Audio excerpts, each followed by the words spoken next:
Junaid Baghdadi রহমতুল্লাহি আলাইহির নাম শুনছেন তো আপনারা? এত বড় একজন আল্লাহর ওলি।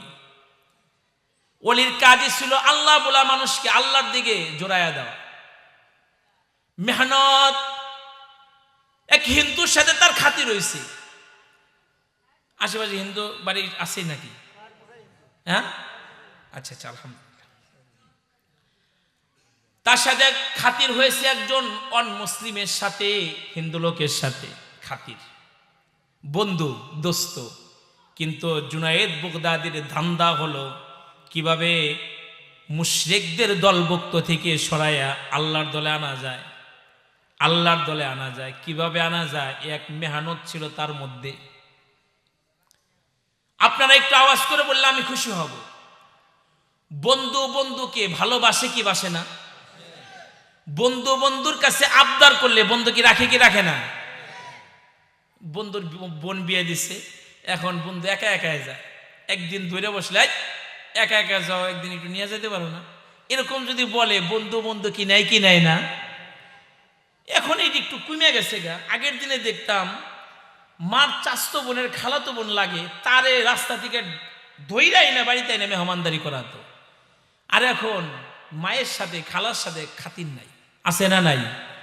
আগের দিনের বাপদাদার দোস্ত ছিল একজন, কয়জন? দোস্তুর লিগে জান দিয়া দিত। দোস্তুরে ছাড়া বিয়ে করবো না, দোস্তুরে ছাড়া দাওয়াতে যাইব না, দোস্তুরে ছাড়া কোথাও যাইব না, এমন দোস্ত ছিল আগের দিনে। আমাদের বাপ চাচাদের দোস্ত হাবাবে একজন ছিল। এখন যারা আমরা আছি, আমাদের দোস্ত বন্ধুর কোনো অভাব নাই, কারণ ফেসবুক আছে না নাই? 5,000-এর উপরে বন্ধু, জায়গা দেওয়া যাইতেছে না, এত বন্ধুর বন্ধু। কিন্তু আগের দিনে দোস্ত হাবাব ছিল এক আধজন। তো জুনায়েদ বাগদাদী রহমতুল্লাহি আলাইহি দোস্ত করলেন এক হিন্দুর সাথে, কিন্তু আল্লাহর ওলির ধান্দা হলে কিভাবে মুসলমান করা যায়। বন্ধু বন্ধুর কাছে অনেকদিন পরে একবার হাজির হয়েছে।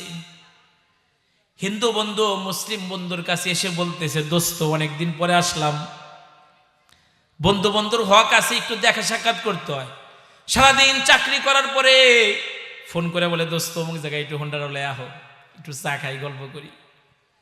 সারাদিন পরিশ্রম করার পরেও বন্ধু বন্ধুর মোলাকাত চায়। জুনায়েদ বাগদাদী রহমতুল্লাহি আলাইহি তার হিন্দু বন্ধুর মোলাকাতও তিনি চান, কিন্তু অনেকদিন হয় বন্ধু আসে না। অনেকদিন পরে আসছে, এসেই বলতেছে, দোস্ত বড় ব্যস্ত, এজন্য আসতে পারি না।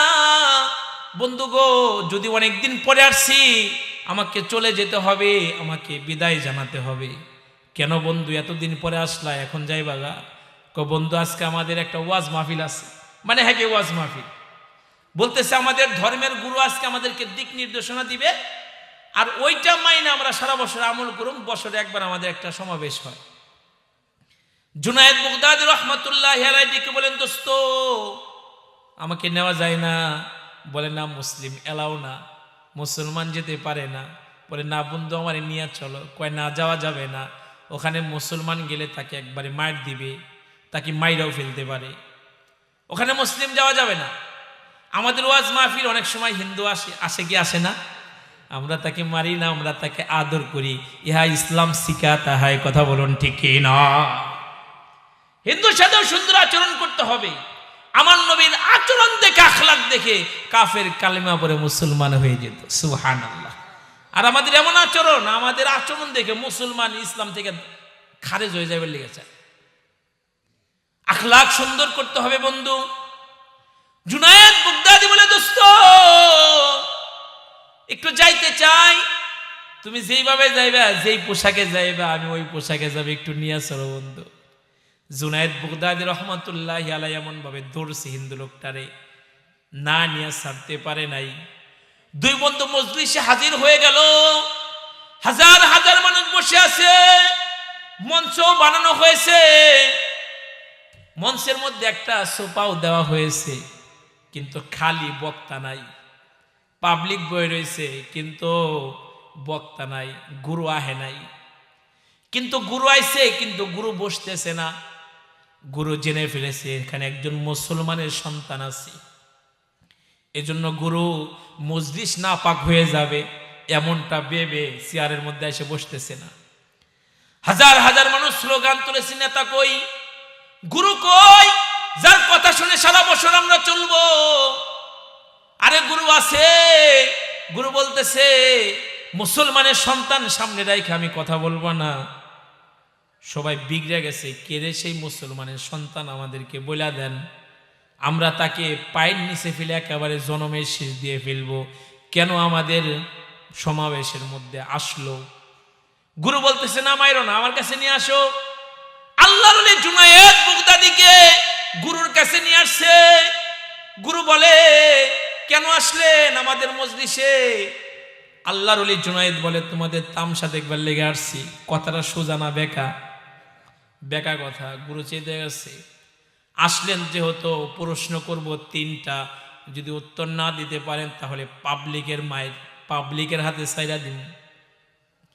জুনায়েদ বাগদাদী বলতেছেন আমি যদি আপনার 3 প্রশ্নের জবাব দিতে পারি আপনি কি একটার দিবেন? বলে হ্যাঁ একটার দিব। এবার জুনায়েদ বাগদাদী বলে গুরু আমি আপনার কাছে জানতে চাই প্রশ্নকারী বড় না উত্তরকারী বড়? কয় যে উত্তর দেয় সেই তো বড়। কয় তাহলে ওই চেয়ার থেকে আপনি নাইমা বসেন, ওই চেয়ারে বসে বসে আপনার প্রশ্নের জবাবগুলো দিব।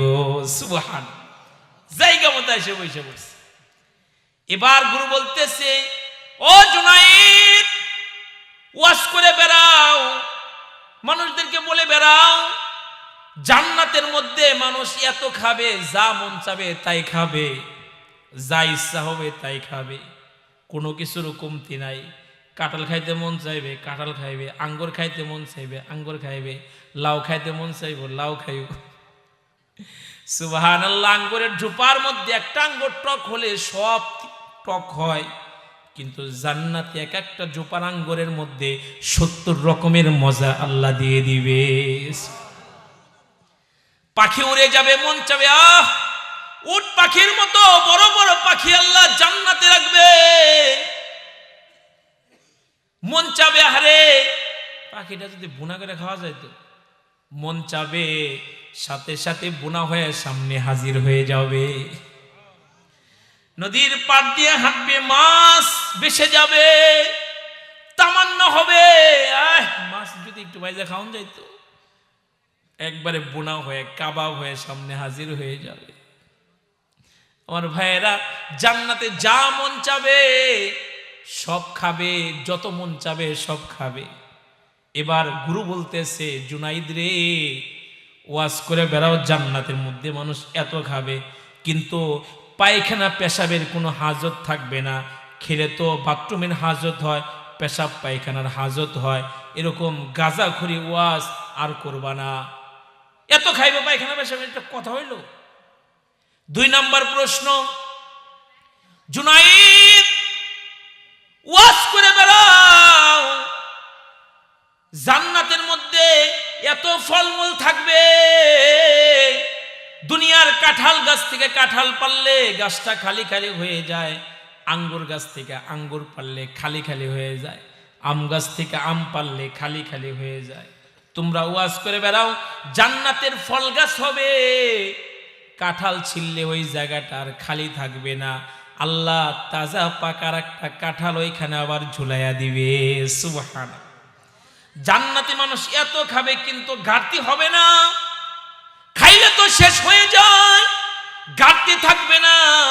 এরকম কি ওয়াজ করো, ভিত্তি আছে সব কথা। গুরু বলতেছে জুনাইদ রে ওয়াজ করো জান্নাতে আল্লাহ এত বড় একটা গাছ বানাবে। আল্লাহ রাসূল একদিন খিলাল করতেছিল আর বলতেছিল ও আমার সাহাবীরা, জান্নাতের মধ্যে খিলাল করা হয় এতটুকু কাঠ খুঁজে পাওয়া যাবে না। সাহাবায়ে কেরাম শিখার জন্য পাগল ছিলেন। ওগো সরকার, ওগো সরদার, আপনারা বলেছেন একবার সুবহানাল্লাহ বললে আল্লাহ জান্নাতে বানাবে। শক্তিশালী ঘোড়া নিয়ে বছরের পর বছর দৌড়াইলে ওটার ছায়া শেষ করতে পারবে না। ওই গাছটা কি কাঠের গাছ হবে না?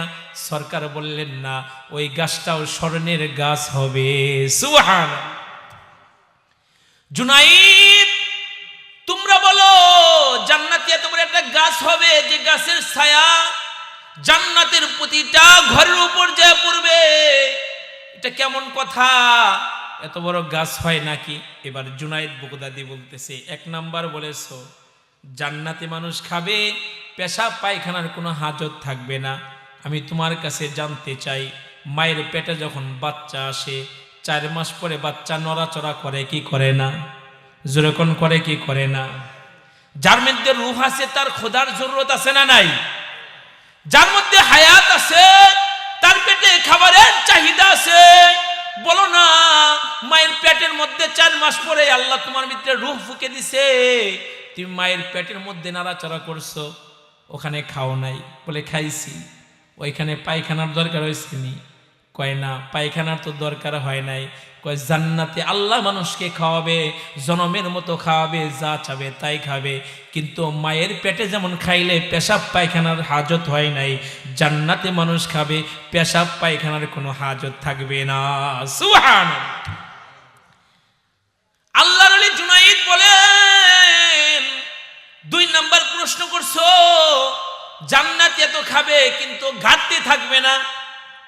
আল্লাহর ওলি জুনাইদ বলেন, ও দুনিয়ার মানুষেরা, পাদ্রীকে লক্ষ্য করে বলেন, আল্লাহর একটা কোরআন আছে, শ্রেষ্ঠ কোরআন, শ্রেষ্ঠ কিতাব, যেটা আল্লাহ আমাদেরকে দিয়েছে। এই কোরআনের শুরুতেই সূরা ফাতিহা আছে না নাই? যে ইমাম সাহেব যত সুন্দর করে পড়ে, তার কণ্ঠে নামাজে তত মজা লাগে। লাগে কি লাগে না? কোনোদিন কি কোনো মুসল্লি কইছে হুজুর এটা ভাল লাগে না, জুত লাগে না, এটার চেঞ্জ করে অন্য কিছু থাকলে তারপরে করেন? কিন্তু যে হুজুর যত সুন্দর করে পড়ে তার মুখে ততই মজা লাগে। কথা বলেন ঠিক কি না? দুনিয়াতে কোরআনুল কারীম অগণিত মানুষ তেলাওয়াত করে শ্রবণ করে, তার স্বাদ মাধুর্য যেমন কমে না, জান্নাতে মানুষ খাবে কিন্তু তার কোনো ঘাটতি থাকবে না। সুবহানাল্লাহ। আল্লাহর ওলি জুনাইদ বলেন, 3 নাম্বার প্রশ্ন করেছে, আল্লাহ এত বড় একটা গাছ বানাবেন যে গাছের শাখা জান্নাতের প্রতিটা ঘরের উপরে যায় পড়বে। জবাব হলো, ও গুরু বলো না, দুনিয়াতে সূর্য কয়টা? আপনারা বলেন সূর্য কয়টা? যেটা মানিকগঞ্জে ওঠে ওইটা সাভারে ওঠে, ওইটাই সৌদি আরবে ওঠে, ওইটাই সব জায়গায় ওঠে। মেরে ভাই দোস্ত আর বুজুর্গ আজিজ, দুনিয়াতে সূর্য মাত্র একটা।